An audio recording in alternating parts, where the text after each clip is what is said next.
Hello everyone. I've been making these videos. I just wanted to share with people things that have been happening here at the house, and I've introduced the videos, some of them, as Welcome to Two Old Goats Farm. So I felt I should take a moment to explain, where that's coming from and, the reason behind it, and how special it is to me. Two Old Goats Farm was a name that Billy came up with. It's definitely appropriate. We're two old goats, and one day, sometime, we would love to have a farm. Is that going to happen? Probably not to the scale that we dream about, but you never know. It's just it's an option on the table. So that's why I started Two Old Goats Farm. On my videos, this is just practice to see if this is something that we do. All of these skills are self-taught, learned from other people and experiences. So that's why I'm doing the videos. It's a lot that I'm doing, and I understand that. Everybody looks at it and goes, there's no way I can do what Karen's doing, but you can. You can just take one piece of something that I've shared and go with that. Or you can start looking on Pinterest or YouTube or blogs that I've mentioned and find things. Or even if you just watch TV, my favorite is Magnolia Channel. I have Discovery Plus, so I've watched it several times. There's a show on there called The Source, and Katie Button and I probably would be best friends if I could hang out with her. But she does a lot of great research and information, and she just has a passion for food and sourcing really good food. And it's just, to me, it's just so interesting. Anywhere from the beef one that she did, White Oaks Pasture is just amazing. There's one on eggs. It will kind of change on how you look at an egg. I'm doing vinegar for the first time. There's one on vinegars and so on. So it's just piquing your interest. Everything that we do is, lately, to me at least, seems like it's mindless, and I think we all have to go back to being mindful. Convenience, as far as I'm concerned, is a killer. And there are things that have been made to be convenient, and it's not the best for us. So we're trying, at least in my household, trying to get back to some basics. So don't feel you have to do everything at once, but just take a piece or two, see how you do. And I'm always here if you have a question about anything that I'm dabbling in, because trust me, I've had more failures than successes. And that's part of the process and part of the fun for me as well. After the fact, when it happens, it's not too fun. So that's how Two Old Goats Farm came about. We're practicing right now and trying to hone in on the craft. And that, when I say practice, that's anywhere from starting our berry patch. That was pretty involved as far as getting an enclosure over that and everything. A spring garden, and then once you grow the food, trying to preserve it where you can store it, whether that be canning, whether it be dehydrating, freezing, just different things that we've been doing.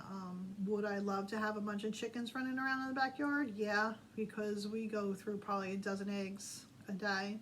So one day maybe I can pose them as pets and have one or two back there, we shall see. Or go to the township and be like my old self at how I was at the school board meetings, and maybe get the ordinance changed. But I would love to have a chicken. A mini Jersey cow is also on the list. We've been driving out to, or at least the first time I did it, we've been driving to Pennsylvania. Thank God we're close to the border now.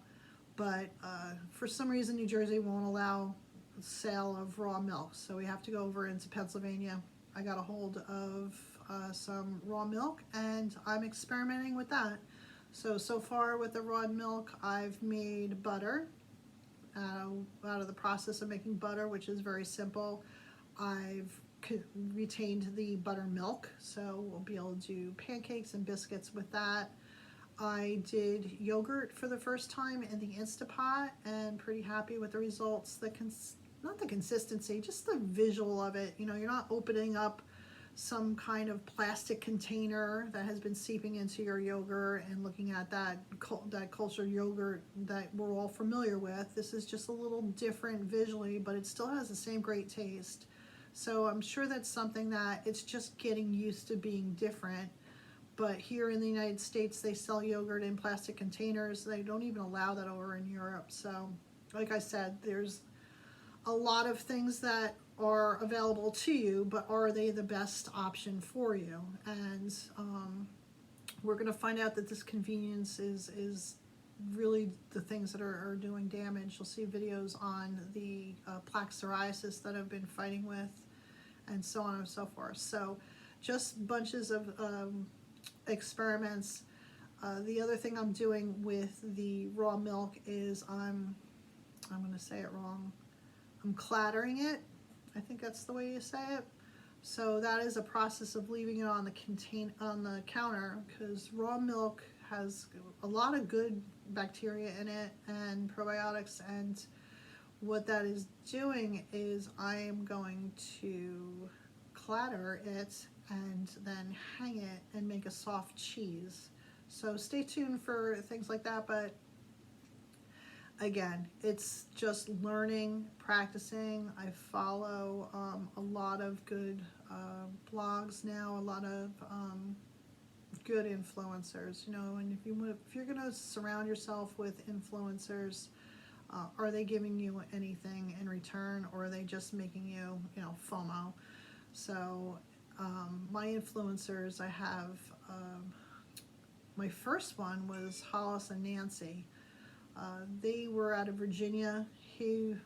Hollis had his backyard was his own little mini farm, and that's really who inspired us to start doing all of this growing in our own backyard. He's since moved down to Florida, has a really nice homestead, so shout out to Hollis and Nancy for getting us on boarding us going. Roots and Refuge, she's really interesting. She has a lot of good information. Joan's Root, she's a little closer to me. A lot of good information that she shares. Farmhouse on Boone is one. I can't think of all of them. White Oaks Pasture. Just going out there and looking. If you scroll through your feed and you start getting stressed out because it's some kind of news or propaganda or this side or that side and all of that, you know, we have to start healing ourselves within, and then we can start working on everybody else. So that's where we're at, and the reason behind the creation of Two Old Goats Farm. It may never come into being a farm, but it's us practicing doing what we love. So I hope everybody's doing well, and you all take care. Bye-bye.